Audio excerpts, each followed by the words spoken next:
So with the recent news breaks on of CM Punk leaving the WWE supposedly, we don't know if this is a work or not yet, but for the look of it, it looks pretty real so far. I've been getting a lot of questions and stuff about it. So let's first go and touch on Raw. My thoughts on Raw. Raw was good. Probably one of the better ones I've liked in a while. The Miz and Dolph put on a good match. Shockingly, they didn't bury Bryan. He's going to be in the chamber, so they're in what feels like backpedal mode now. Like, oh shit, we need to give Bryan a big match. Here's my fear, though.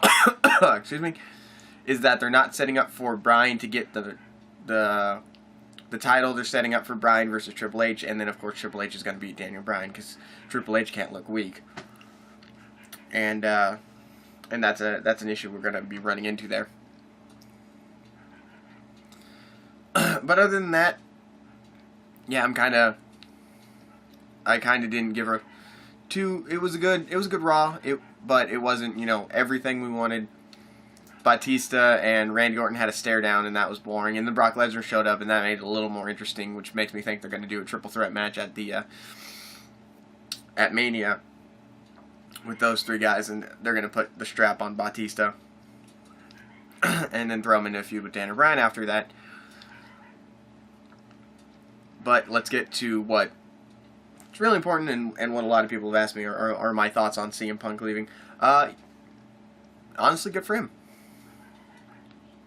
CM Punk's been with WWE for like 10 years or something crazy like that now. He's worked his ass off. He's been beat up, and he's always given it 100%. He's a great wrestler, and you know what? He had some great ideas and always did, and he never closed out Mania, which is weird. Even though you could argue that when he wrestled Jericho, that was the best pure wrestling match at that card, and then last year when he wrestled Taker, it was the best match, just period, at Mania.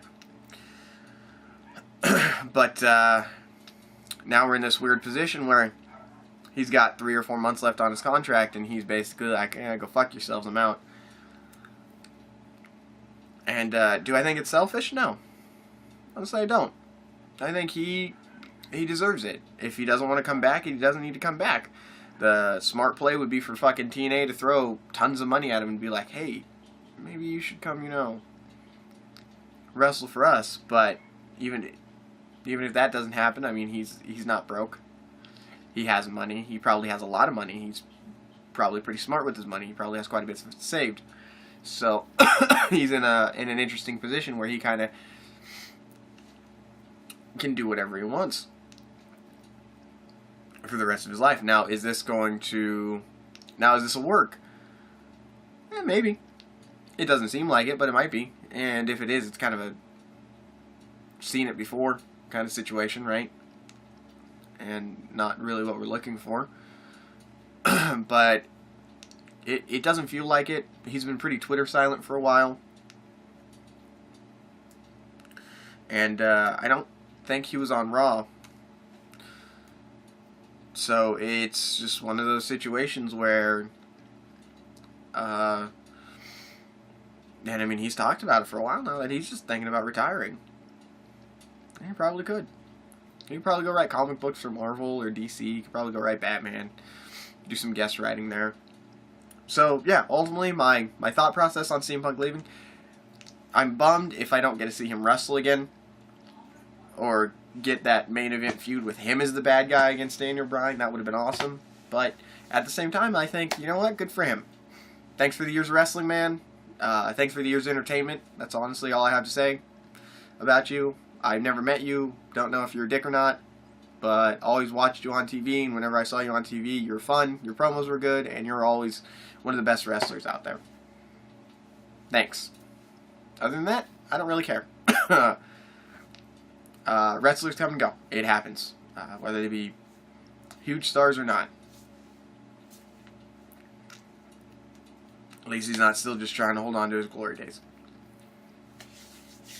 Okay, Other than that, we got SmackDown coming up, which I already read the spoilers on, and I'm not going to give them away, but I don't really watch SmackDown that much because I just feel like if I just read the spoilers, I get essentially the same effect as watching the show because SmackDown's been lacking in the past like 5 years.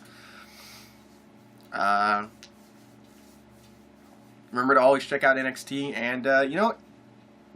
Once that network launches, don't forget to. I'm gonna start doing a classic matches that you should go check out. But even if it hasn't launched, let's start with this one: WrestleMania 11.